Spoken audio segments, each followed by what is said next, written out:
Welcome to the Heartwork Podcast, where we delve into stories, struggles, and triumphs of entrepreneurship, leadership, and personal growth. I'm Dr. Sara. And I'm Dr. Marisa. We're here to guide practitioners, entrepreneurs, leaders, and those just navigating the complexities of life on a journey of discovery that explores the dance between passion and strategy, heart and hustle. With candid conversations, insightful interviews, and plenty of laughs, get ready to uncover how leading with heart can transform your business and life. Let's dive in. Welcome back to another episode of the Heartwork Podcast. Today, I'm excited that Marcia Erickson is joining us. She is local to the QC as an action coach. And if you've heard anything about action coaching, it is actually the largest and oldest business coaching firm in the world. Very cool. So she, along with other action coaches, help to bring business development resources and a proven system to help lead owners through things like growth efforts, finding joy in running their businesses, and obviously continuing to meet any personal and professional goals.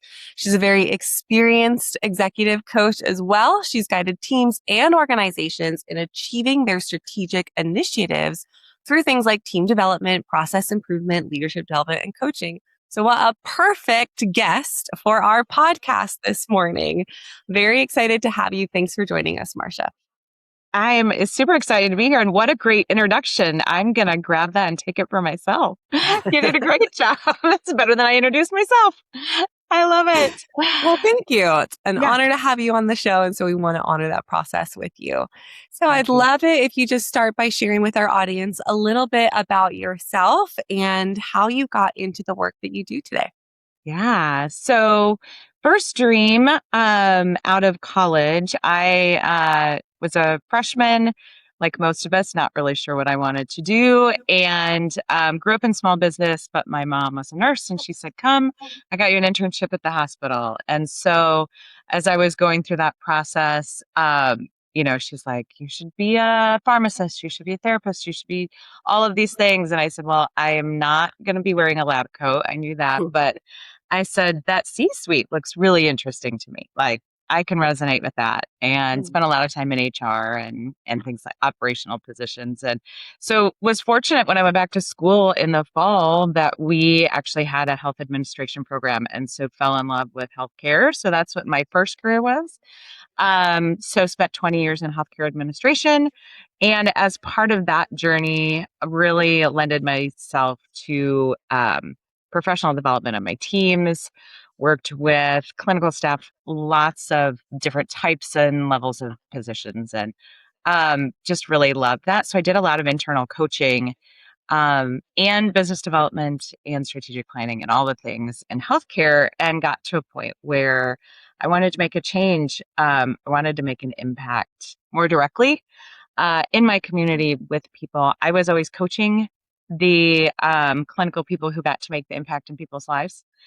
And I wanted to be the one making impact in people's lives. And so all of those things came together and took a leap and decided to go out on my own, and came across ActionCOACH and decided to partner with them because systems were made, frameworks were made, it was proven.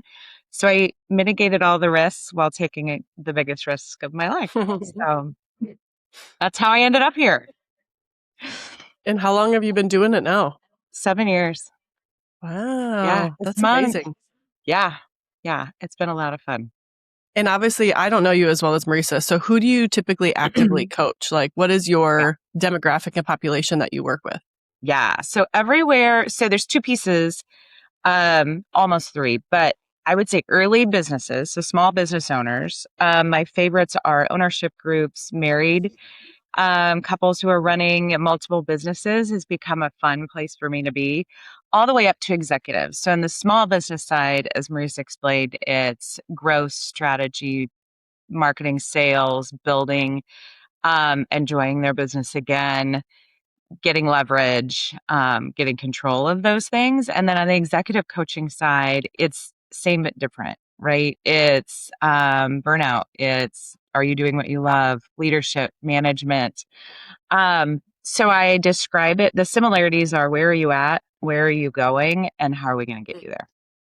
It's really kind of that simple. I love That that. simple and yet that complicated. Yes. Exactly. Those are very, very There's a lot of twists and turns between here and there.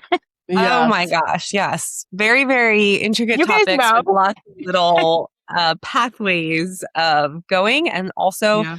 lots of potential, inner stuff that's coming up, regardless Yeah. of if it's with the owner or what's navigating through a couple or what is being Yep. discussed as a leader with team. And so when I feel like you get into something like coaching, there's always personal moments that we can reflect back in that help give us context and experience to share Yeah. with the clients that we have. And those anecdotes really allow us to build the depth to our coaching and the empathy, relatability, and understanding for what another business owner is going through. What's like an example of a pivotal experience that you had that you feel translates now into many of your conversations with clients? Yeah. It's interesting as I was reading through, prepping for this today, I probably don't bring enough of that to my work because I'm so focused on clients. I don't always bring as much of myself, even though I've been along the same journey. So the pivotal moment for me, and probably the piece that I haven't shared yet, is I had like 3 coaches on board when I went through this transition. And so I knew the process very well. I realized I really love this experience. And so the pivotal moment for me is I went through probably 6 weeks. Shout out to Sarah Stevens and Becky David and Black Pearl Coaching. Was in probably a 6-week course. And by the end, it was really fun. I knew I was leaving my past career that was very secure and very comfortable, and I'd done it forever. And that was always going to be the path. And so I remember one day looking at them and saying, I think I've let go of the dock. I said, I feel like I'm in a lake and I'm in a boat and was clinging to that post, right? And I finally let go. And once you let go and you realize how big that ocean really is, it's pretty exciting. So that was my pivotal moment. Do you see similar pivotal moments with the people that you work with? To I where do. they like the letting go aspect? And how challenging is that to coach people through? Yeah, there's probably isn't quite as to the magnitude of mine, Okay. but well, I shouldn't say that. I had one this week. I love the moment when they go, oh, we call it, the aha moment, the blinding flash of the obvious, or the I'm looking at something differently now. And so there's a lot of power in that one question, right? So this week I had a client stop me and he goes, that question you asked me um, is completely going to change the trajectory of their business in terms of structure and partnership and letting go of a partnership. And so, yeah, it does play a part, but it's often smaller. It's what if you looked at this a little bit differently? I'm forever saying now, okay, I've heard your point of view. Now put yourself in that person's shoes. Mhm. What do you think they need? What do you think they need to hear? What does your team need from you? What can you do to help, your one up be more successful? And that shift it's really more little shifts to Mhm. say, let me look at this. What can you control? What can you not control? What do you need to do differently or look at differently in this position? So it's often smaller, to be honest, but those small questions and those small pivots can have really dramatic impacts. Okay, I want to ask one more though. So you said there's this question changed my whole perspective, this guy. So do you have like a secret question that you go in and you get, or are they all just like you said, small little ones that are Yep. building? Yeah. That they just all of a sudden like it clicks with this human. Yeah. I would say the common ones are, let's look at it from a different perspective. What do they need? Right. Those are always in my hip pocket. How can you be more Mhm. curious about this situation? This one was more out of, we'd been spiraling for months. We've been having the same conversations. And so it was more about, do we just need to do something completely differently? Mm. Do you need to part ways? And that was the last question out the door. And he came back a week later and he said, that's exactly the answer. He said, we've already started conversations of parting ways and restructuring. And that's pretty powerful stuff. Yeah. Yeah. But it didn't just happen overnight, like you just said. Like, I think like that's, so I coach on the side, do work with other chiropractors and other leaders in business. And it is kind of wild. Like, it's not always just like you have one magical like question or one magical solution for them. It's like sometimes like they need to hear it and they need to understand it. And it can take a season. It can, you know how that, like, what is that statement that it's like you need to either be in somebody's or hear something like 7 times before you actually make a movement. Sometimes I hear 10 times. Sometimes I hear 20 times, whatever the number is. But it can really build over the course of time for somebody to actually have like knowing, you know, like something actually sits inside of them to actually do something different. Yeah. 100%. I think too, when it comes from as a coach, there's that like beautiful line that you dance on where it's like wanting to provide advice and perspective and considerations, curiosities, as you said, compared to someone who may just be totally looking to you for direction because they want to try and get it right or check the boxes or do as a mentor or a coach says, versus actually kind of getting curious about what they're feeling, why it's coming up, and then creating a path forward for themselves with your guidance or with your assistance, and not just as a follower to a leader. Yeah. That's the hardest part. I'm sure you guys found that too, right? We as leaders, you're successful because you have the answers, right? And you can take that direction or give that direction. And then when you become a coach, I had to learn, my coach was like, quit telling, quit giving the answer.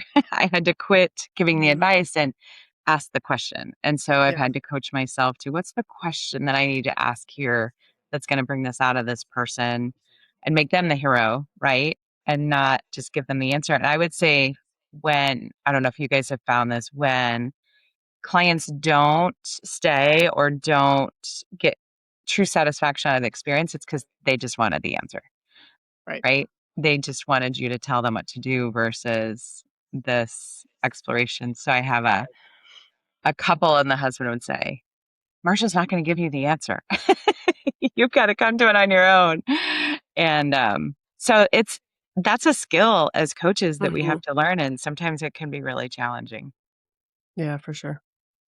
Do you have, so obviously a lot of the people that listen to this podcast are entrepreneurs in the like healthcare space, mostly. Obviously, I'm sure there's other people out there as well, but they also deal with team and they work with the dynamics of human beings that may not necessarily always be like, I shouldn't even say not maybe, but they themselves as a leader are the one that typically, like you said, they are trying to figure things out, but they typically are like so exhausted, so burnt out, like you've talked about. And also just like trying to like get a team that's really rocking and rolling, but they may not necessarily know where to go with that. So could you give some insight, like what you typically coach through, like, and maybe we break this down a little bit, but how would you support somebody that is working through trying to delegate, but also like trust and make sure that their team still gets their stuff done and still does the job really, really well? Yeah. Oh my gosh, that's days, right? I know. That's why I was like, this is a big question. But places to start. It depends on the situation, right? But number one, getting really good at assessing. Number one, here's the biggest learning that I learned coming from that space. I'm such a better leader now that I've been a coach, or would be, is what I didn't understand then. I was really good at assessing, I think, what people were good at and bringing the best out in them, and I love getting the person in the right seat on the bus, right? But what I didn't understand and wasn't always good at, and I think we miss, is how are you measuring success for that person? How are you, let's put a metric behind it. Let's put just clarity. Describe to them what being really successful looks like, and then letting them figure out, can I rise to that occasion or not? Right? So you as a leader have to, often we say, oh, I'll just know it when I see it. I can't describe it to you. Yeah. They're underperforming. They're not, or they can't get along, but we haven't done the work to say, what does that look like? What does success really look like? And I think the ones that are really good know what that looks like. They can communicate it. Everyone's on board with it. And your team knows what's expected.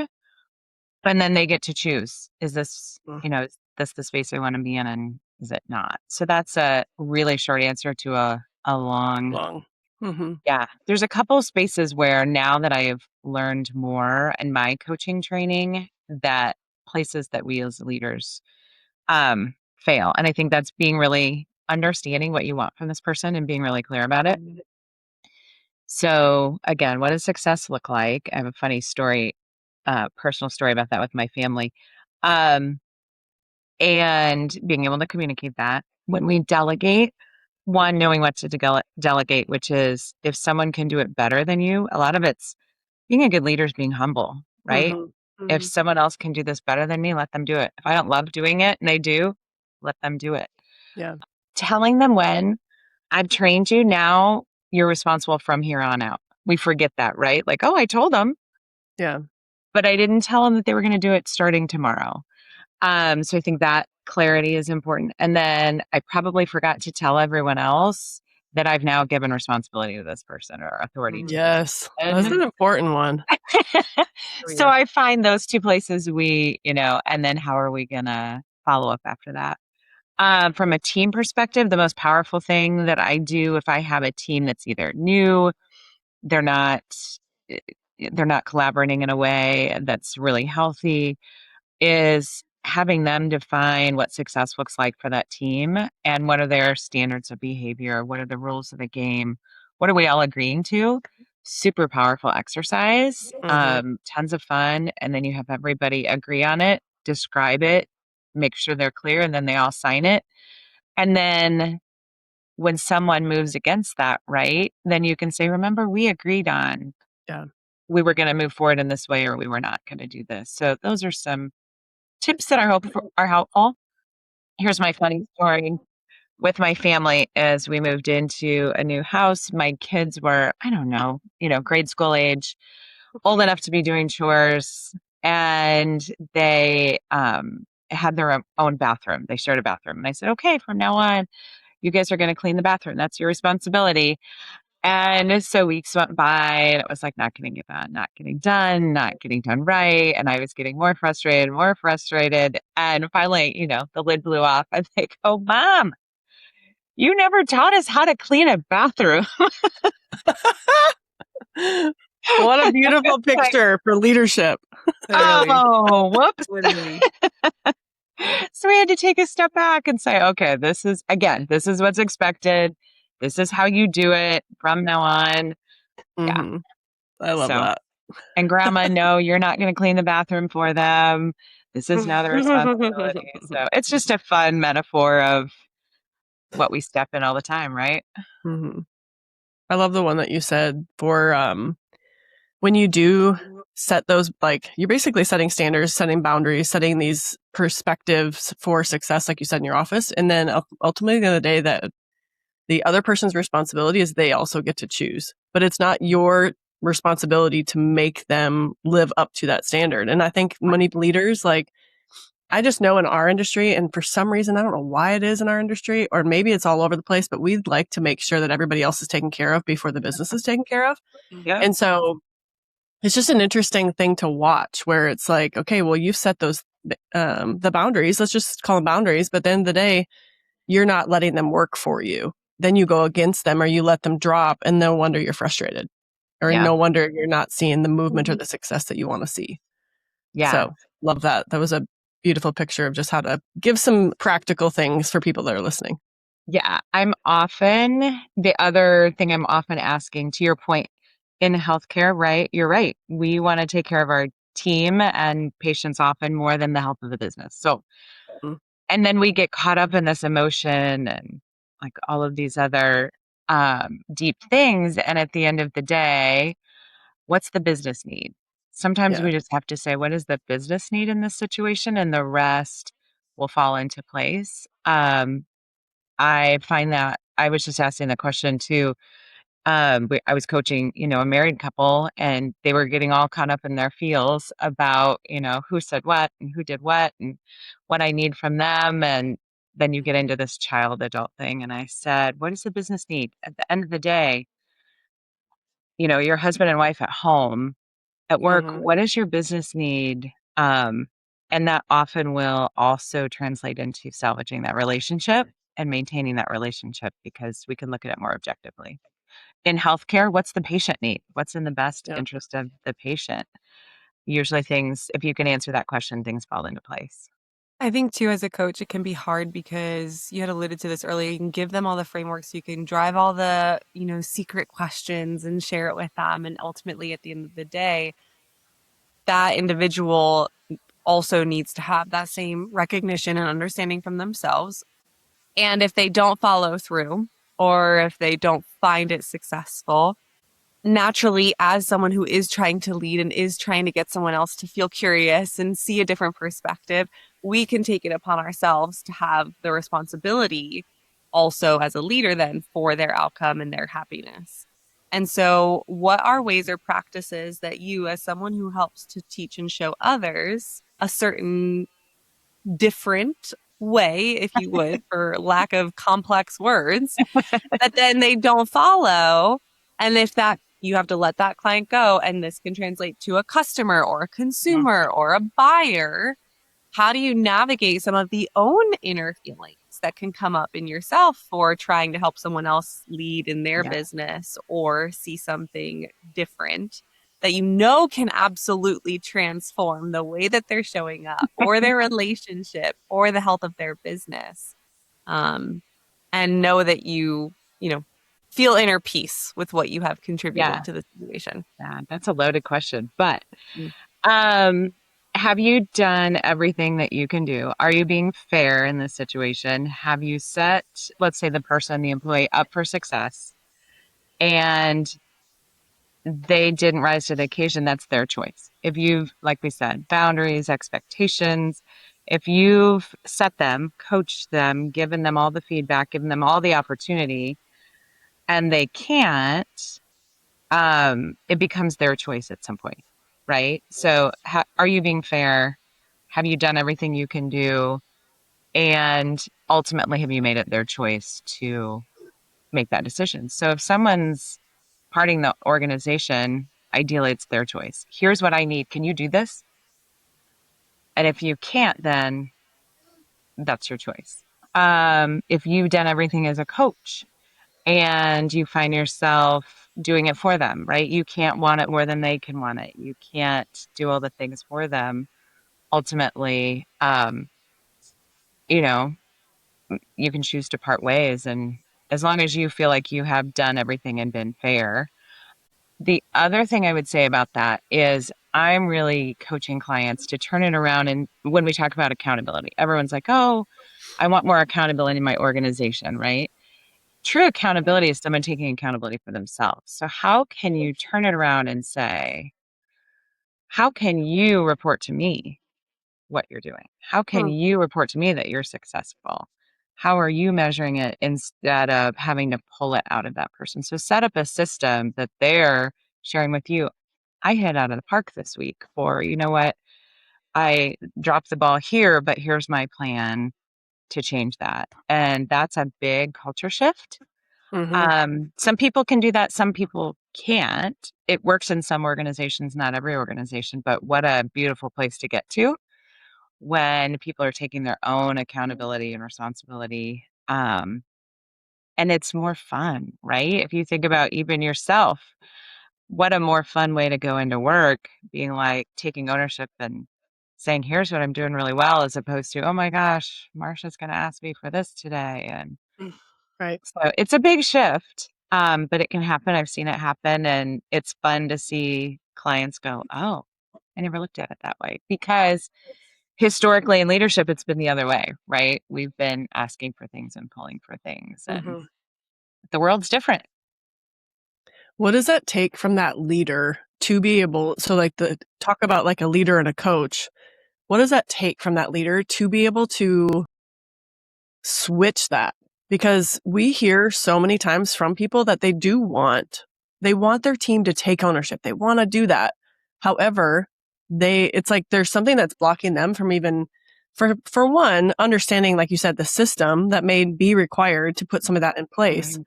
But I think first and foremost, it's like there's something inside of them that doesn't want to let go for their people to actually take ownership. So Yeah. what do you see in that typically blocks people from actually making that shift culturally? I think part of it goes back to what I said earlier. Part of it's how we've been trained, right? How these systems, traditional leadership, teaching. But I think I'm a big systems person, a big process girl. I think when you set up that system and engage the person, the employee, the team member in that conversation to say, how are we going to measure success here? It can be really powerful. And understanding that, you're almost getting a delegation with your question, right? How do I delegate and make sure, they're not going to do it the same way I do it and no one can do it better than I can. And number one, just learning to let that go. What's the outcome you want, right? So also does it matter how they got there? If you're really clear on what success looks like and what you want to happen, can they get there a different way? Can they get there a better way than maybe you did? Sure. It comes down to being able to engage in the conversation with the person, assess, can they handle this? Or do they just, some people are going to be, call them individual contributors. They're going to rise to the occasion and do what you want them to do. Others want that ownership and want to be able to do it themselves. The three of us, I'm going to guess, are do it ourselves kind of people. So engage them in the conversation, let them set the rules and the boundaries and the expectations, let them go for it. Wow. And be okay with, sometimes I'll say, how do I know when to delegate? If I can live with, say this person completely blows it up. It goes sideways and falls apart. Can I live with whatever that result? Is it fixable at the end of the day? And if I can live with that and it means more to let it go and let them do it, and maybe it's going to take one or two times to get it right, do it, right? That's when you know. So it's practice. It's a skill for It sure. is a skill. Yeah. Seriously, I was just about to say, Sarah's been practicing for over 10 years, has owned her own business for 10 years. I'm the newer one in this. I've had Homestead for almost 4 years this December. I had a practice for about a year prior to that and had worked in other businesses. But the process of knowing that you can do it all and yet choosing, not only because you want other people to take ownership and enjoy that, but also just knowing for your own sense of capacity and where your role may be growing into as you continue to grow as a leader and as a business and as an owner, of saying, but I don't need to and don't want to. And I can, and I have built the trust and the experience to be able to share that with other people. And so that is something that I've had to personally navigate a lot and have grown tremendously through, but also from learning from Sarah too, in her own examples of being able to let go and delegate and be able to really encourage people to step into their own power. Because as you say, yes, someone can also do it better than you, but could they do it just as good? Could they do it 80% as well as you? And it still create an outcome of an experience that you want not only yourself, but your clients and customers to have, and to have a healthier culture because you're encouraging people to develop their own skills than gifts that you see them also come to the table with. And you've made a couple allusions to this, like traditional leadership coaching. Will you share with our audience some of the things you see differently from maybe the way that leadership was traditionally coached before and what you see now as being more of a metric of success, or at least outcome production for the way that you coach individuals? Yeah. I think we've hit upon it a few times, but people do often, I think we've learned, people don't necessarily want to be, I don't want to say led, but told what to do, this command and control, this here's the boundaries, do the thing, come into work, do the work, go home. They want more. They want pride in what they do. They want to be able to, they want some autonomy and some creativity, and they want to enjoy what they're doing. And I think, why wouldn't we tap into that, right? You've got to get vulnerable to do that. You've got to let go of some things. You've got to engage them. But to your point, when we talk about delegation, people delegated to us. That's how we learned. That's how we grew. If I tell, clients, if you don't, then you're just robbing them of opportunities, number one. Number two, I ask the question, what could you be doing if you delegated that? To your point, Marisa, about yes, can you do it? Absolutely. Can someone else do it so that you can be doing something else? It just raises the whole organization. But back to your question about traditional leadership, it just isn't, people don't respond to that anymore, right? And I think we left things on the table by constricting people in that way. And so people want ownership, empowerment, accountability. They want to be able to bring their true selves to what they do. In a lot of ways, I'm overgeneralizing. I get to do that as a coach, right? And I get to make it sound really easy, which I get that. Not as easy as I make it sound, but I have to do these things in my business too, right? And Yeah. it's really fun when I see clients implement these things and get positive results out of it.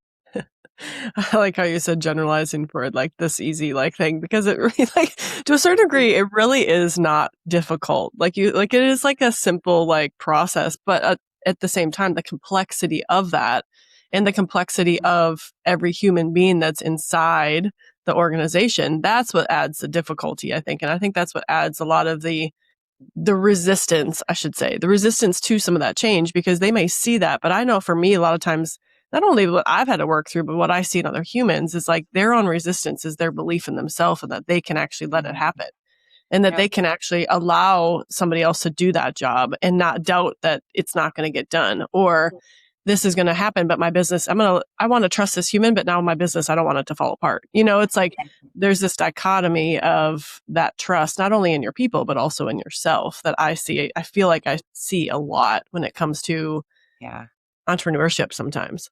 Oh yeah, 100%. And so many things are coming up. We use the identity iceberg a lot when we're coaching, right? In that particular situation. So what happens when you start out a small business, you're wearing all the hats, right? Because we have to. And then over time, if you continue to wear all the hats, you're going to stunt the growth, right? So eventually we have to diversify work, redefine roles and definitions, and we have to scale, right? Ultimately. But in order to get the outcomes we want, but what controls those actions, those decisions, those behaviors are, to your point, your beliefs, the skill level. Wait, I'm really good at this, or I'm not really good at it, so we're not going to do that. Right.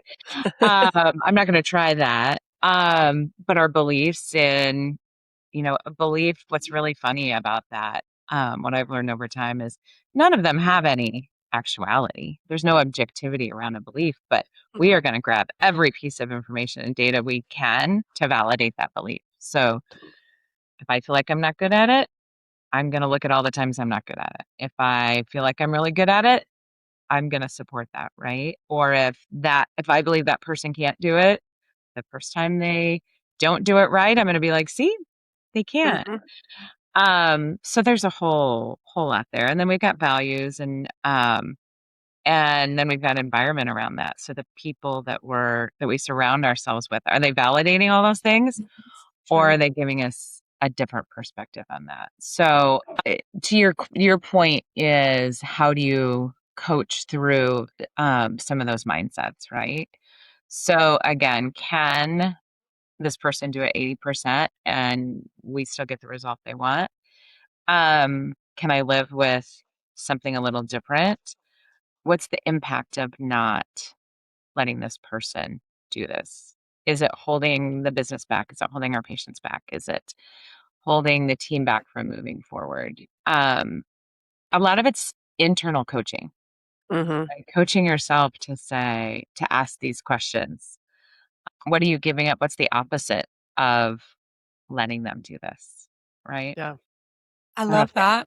And that's a great segue to bring me into some new questions because I'm Yeah. a little curious about the Marcia behind the Marcia Erickson Oh my gosh. action coach. Let's go back So and like talk business. Yeah, she's like, yeah, let's go back to the systems and all that. what's an example of a situation where you had to choose vulnerability, where you had to choose authenticity and reflecting on the posture that you were approaching a situation with over maintaining everything looking neat and tidied up, like with a bow at 100%, you know, quote unquote success, right? Number one, it's probably myself. So I spent years, first up until this year, so the first 5 or 6 years in the business, for the most part, I've had some team members along the way, which were awesome. But for the most part, it's been on me. So I wasn't always my best employee. I made mistakes along the way, right? So being okay with that, having to over a lot of perfectionism. Oh my gosh, I screwed that up. Keeping my eye on the bigger goal. But what's really exciting now is having a team member that is just a super high performer. So right person, right seat. I've had to delegate a lot. And so on a daily basis, we're going through this same process, right? And there's been hiccups in the road, but if I can live with the outcome and we can learn from it and no one got hurt and, we're going to do it even better the next time, I'm okay with that. Learning that the best, I learned it from someone else. There was another coach who I was listening to, super high, for those of us who know DIS, super high, a driver, right? Super direct, super gruff, in some regard, big ego. And hearing him say his business turned around when he hired someone who was better at sales than he was. He recognized, I'm not good at sales, I'm good at coaching. Hired someone, they were better than he was, and turned the business around. I was like, oh my gosh, to hear someone that I know intimately be vulnerable like that, I was like, oh my gosh, that was super impactful. So that stays with me a lot, to say, it's okay. You don't have to be good at everything. What if you had someone on your team that was better? And so maybe they're more organized. Maybe they're softer with patience. Maybe they take more time than you do. And that's what, your practice needs. Maybe they're more detailed than you are. And that's what you need. And so being able to recognize what are those gaps you need to fill and put the right person in there, is pretty impactful. Yeah. And I've had to be okay with mistakes. I was gonna say, like, what were the fears behind that image of perfectionism that you were upholding for yourself Right. and having to, face them head on? Because a lot of times, we have areas where we can, have a fear of not doing it right or not being right, have a fear of being seen or not being seen well, and the image that we're trying to produce. We can have a 100%. fear of not being loved or fear of not feeling worthy of what we have built and what we have given. There's typically some kind of something behind that. Where do you feel like that came into play with you in the perfectionism? And what did you have to do to help yourself move through that fear that was present, that then you're like, okay, yeah, I know conscientiously that if they do it 80% well, or that I can't keep going all of it all the time, but actually, like, bodily, heartly, in your gut, like, moving through that is a different Yeah. experience. It's not typically something that one situation or one example of someone else doing it Mhm. helps you move the needle Yeah. for I would repetition say and long. starting, when just starting this work, right? You guys know, in the coaching space, even in your clinical space, you're selling you, which none of us learned in school. None of us expected, I imagine. So when I moved into that space, that was the hardest thing to overcome for me, understanding that and having to put myself out there. And I'm actually, one of your questions was what, misconceptions, or what do people not know? Actually, an introvert. So when I said, funny story. So as I was starting marketing, I had to, marketing in healthcare is very different than marketing in this space. And so having to put myself out there and market the business, I was doing it myself. And someone in our corporate office put together some things, and she kept putting my face on things. And I was like, oh gosh, no, we don't need to do that. And she was like, you do. You have to do that. And so then we started noticing every time my face was on something, people reacted. So you guys know social media and the algorithm and what people respond to, they respond to us authentically, right? And so to actually authentically put myself out there I'm having a physical reaction to it. And I couldn't do it. And so I hired someone to do it. So I mentally had to be like, okay, if someone else does it for me, it's not me. And so I just had to play a mental game with myself, right? And I had to, for so long, it was, what are people saying and what are they thinking? And, all these things, and just having to move past that, because at the end of the day, that was going to polarize me, right? And so knowing that I wasn't going to be able to help people then if I was all balled up in how I saw that or felt about that. So that was the first thing. And I still, freak out when I open social media. I'm like, who put my face out there like that? And goodness gracious, who is that girl? So I've had to get over that. And sometimes that person will put things out there. I'm like, no, take it down. That's not, you didn't say that right, or, whatever. But again, can I live with the outcome? And is the goal, getting to the goal, more important? Absolutely. Now with team members, how do I work through that perfectionism? Can we learn from whatever happened? And what are we going to do different next time? How are we going to make it better? So we had one just yesterday where it was like, oops. And I could have I think back to all the things that worked me up, over every little presentation, every little, thing I did, every coaching session. And I just, over time, you get enough reps and you do enough things and you have enough failures that are little that you just don't get worked up over it anymore. That's what confidence is, right? Knowing that if I put in the work and I do the thing, I'm going to get the outcome I expected. So I think a lot of it's just repetition and practice and moving on. That whole, someone said you can't have a bad day, you can have bad 30 minutes. And then you got to move on to the next thing. And so I think I've just gotten much, much better about that. It's taken a lot. I look back and go, wow. I imagine you guys feel that way the first time you've been on this. You've been at this longer than I have. I'm sure you guys can relate to that. How do you guys work through it? I mean, I'm still working through it.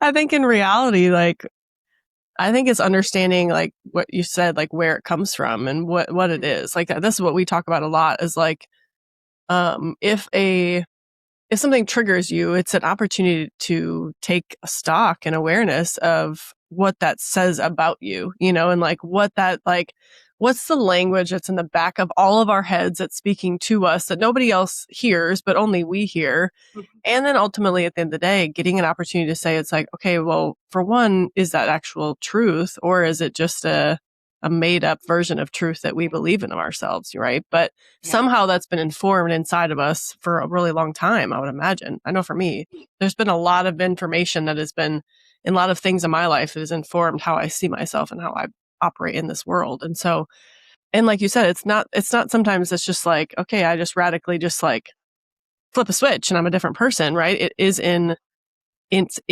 movement and practice and showing up to it and showing up to the awareness of it. And I think for me though, a lot of times it's not just say, okay, here this is, I'm just going to ignore it and move on. I think that's where people we don't live authentically from that space, right? We have to own and be honest with ourselves about what are the things that are there and are true for us. If we are a people pleaser, it's okay, but why are you a people pleaser? I always ask the question, why? And what does that tell you about yourself? Because what that people pleaser is giving you some type of response or reaction, right? If you understand that potentially that people pleaser is telling you that if you want somebody to like you, in turn, you want to be seen. If you want to be seen, it's because you maybe weren't seen in your early childhood, or you weren't seen sometime of your life, right? So we get to work. Yeah. That's some of the work that I do. It's like I work through some more of that stuff versus always all the system stuff. So, because there's typically a thread you can like tie back to beliefs, right? Like, where does it come from? Yeah. Two things that brings up for me. One, I teach crucial conversations. So I love the piece in that process where it's, what's the story you're telling yourself?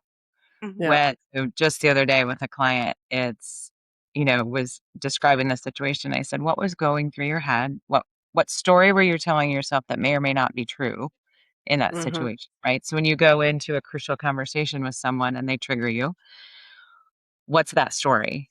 Because, and then is that real or not? Is that just your Yeah. perception? I also did a lot of mindset work, with a mindset coach, and, to your point, all of those things are probably typically formed before we're 7 or 8. So Right. if something, is in you, it was probably formed at a really young age. And so he'll even take you back to, well, did this bother you at this age?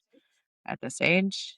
At this age? And then you go, oh, it was that particular thing. So there's a lot of psychology that goes into what we do, right? But yeah, often I only go so far with the psychology, and I leave that to the Sure. therapist. But Yeah, I was gonna say there's a difference between like, yeah, like I am not a therapist. I did not go to school for right. any of that. But I also have my lived experience of what I have processed and journeyed through myself, right? Yeah. So I think that's the cool part, is like we can use what we have journeyed through ourselves for how that potentially could relate to somebody else at the same time too. Yeah. Yeah. Okay, I have another question. This is gonna be a little bit of a segue. Yeah. Kinda, but not. But we, especially, I don't know if I'm sure it's everywhere, but I feel like also in our world a little bit, if let's say things aren't always going to picturesque ways that we want it to go, it's easy for us to have a little bit of shiny object syndrome when it comes to like wanting to either do something different, move somewhere else. But it is not always in alignment with like where we're meant to go. Right. So one of my questions is in that, like, has there ever been a time where you've made a decision in your life that contradicted like the conventional thing, or maybe even like the shiny object, like, ooh, everybody's going over here. But yet at the same time, I know that Marcia's supposed to be here, and like almost ignored the shiny object thing that then led to the bigger breakthrough in your life. Oh, I gotta think about that one. I mean, I think the career shift, right? For Sure. me, not the bright, shiny object, but well, maybe it was. I could have stayed there, right? I could have stayed in that career. I could have kept doing those things. And when I look back, kept being disappointed, right? And Sure. part of the reason, you know, eh, eh, since we're getting deep, is part of the reason I left healthcare was I couldn't fix it. And that was Mm-hmm. a lot of work afterwards to say Yeah. what really led to this, right? Is I couldn't make it perfect. I couldn't make it right. I couldn't do the things I wanted to do and fix the things, because it's not an ideal system, right? And that weighed on me, and I didn't realize how much that was weighing on me. But I could have checked in, like so many leaders who are burnout just keep checking the box, keep walking in every Mm-hmm. day, and then their performance goes down, and they just go, right, you can mold and you can transform, and you can just keep doing the things and taking the paycheck and getting the benefits and retiring. Right. And understanding that I'm fortunate that I could make changes on my own to do something less traditional and Mm-hmm. follow that path. That was a big, big shift. So, when have I ignored the bright, shiny things? This one might not mean as much, but even in our own business, in the action coach space, bright, shiny things all the time. Mm-hmm. And you chase those every once in a while, and then it's like, wait a minute, that just got me off the path of So I would say building my practice here the way I want in my community with the people that I want to build it with and the clients I want to build it with is probably exactly that, if I'm being honest. Um, there's a lot of bright, shiny things out there in our industry, even within our own company. And I could have chased those and felt like I needed to measure up to those things and follow that. And I just decided I know what feels comfortable for me and what I want to do. So I've had to shut that out. Am I leaving things on the table? Sure. Am I, could things be different? Absolutely. But do I love what I do every day? Do I get up and feel good about it and get excited and, you know, get to celebrate the wins? Yep. So the rest is, it's going to be what it's going to be. Happiness is so much more important than all of those Yeah. other things to me. Is that what you would give for advice for those that are like easily tantalized by a shiny object? Or what would you say for those to stay within the lane that they were meant for themselves? I think in your gut, you got to take some time and some reflection, right? To say, and you got to try it a few times, right? You got to stumble. You got to chase the bright, shiny object and realize, wait a minute, what am I doing? It's So true. it's a lesson learned, right? I think, follow your gut. I think it's rarely going to lead you in the wrong way. So here's an example in my world. I was in transition still. It's not like it happened overnight. So I still every once in a while be like, maybe I should go back to corporate America. Less so now. But when I was in transition, I went and interviewed for another job in healthcare. And I was sitting in the office talking to the person, listening, and my body had a physical reaction. And I still can feel it right now. And I knew your body's going to tell you, Yeah. right? If you're in the wrong space. And it was that stay what's comfortable, go back to what you knew. You're really good at this. And I literally had a physical reaction. I had to leave the meeting and was like, nope, that's not where I'm meant to be. So I would say not just your heart, your mind, but your body will tell you. And you guys know that. You do this every day, right? Mm-hmm. Um, when it's right, when it's not right. When you know what that feeling is. Like, there's a lot of people that are very disconnected from what their own heart, mind, soul, and then physical body responds to things because they just are trying to force a certain path forward. So Yeah. I love that you brought up, and it takes time to like learn to trust that intuition, but also just learn to listen to it 1st before you can actually trust it. Yeah. At some points. I think that you raise a really good point. When I think about where coaching fits the most, where it's most impactful, it's when someone's in transition. And I tell people that, like, when they say, what do I listen for? It's when we're in transition. And that's when we get thrown off the path. That's why when people, having been through reorganizations, when people go through organizations, I'm like, oh my God, I'm so excited for you. And they're like, what do you mean?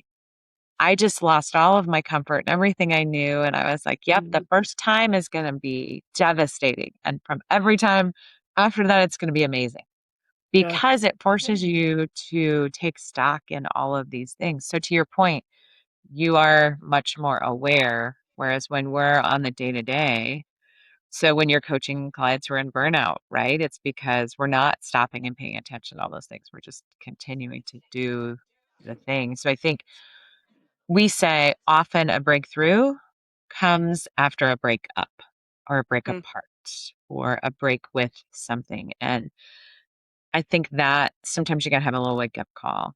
I had a coach once who said, if you're dealing with something, if you're in this perturbation phase, just go sit in a park. Just go sit, leave your phone in the car, leave your everything, just go sit and be with yourself for a while. And it's going to come to you. Easier said than done for a lot of people. It's kind of wild. Yeah. I was thinking as I was prepping this morning, as I was getting ready, I didn't realize, to your point, right? I'm on the other side of it, so I make it sound easy, but I didn't realize when I look back, I still have an emotional reaction. When I see my friends, like, oh, I see other people in that space. I'm like, oh my gosh. You don't know it when you're in it because that's all you know. Mm-hmm. It's very true. And so Yeah. sometimes you got to have other people point it out to you. The benefit of a coach, right? Yep. Yep. What if it could be different? What if it could look different? Yep. Someone said to me, to be honest, someone said, "Do you love healthcare?" And that has stuck with me forever. I thought, well, what a silly question. Mm-hmm. Love. Oh, Well, so as you kind of shared a little bit about your heart and what you're desiring to see come from this current stage and this maybe edge of the comfort zone, new continued evolutions yeah. and desires for your coaching business. If you were to share that like big call, share it and then share with our audience how they can follow with you and follow your journey and keep in touch. Yeah, I think I just want I want people to be successful in the way that they want to be successful. I want them to have joy in what they're doing, whether it's running a business, running a career, running an organization, managing their team. So if they want help taking stock of where they're at, where they're headed, and how they want to get there, I try to offer something to everyone. There are obviously places and spaces where I'm more successful than others. And at the end of the day, if you just have a question, just reach out and let's have a conversation. Let's have coffee and learn more about it. If you've never been, worked with a coach or had training. So I help clients with planning, business education, and coaching. So if you've got questions about any one of those things and you're just curious, reach out.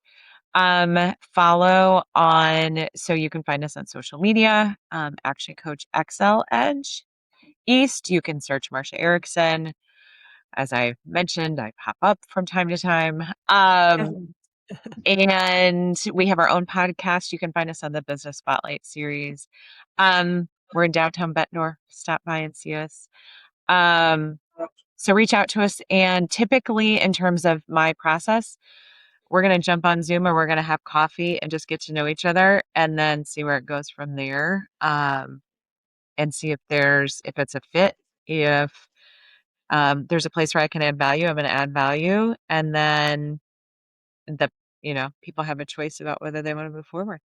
Well, thank you again for joining us for today's episode. Appreciate all of the shares and the fun.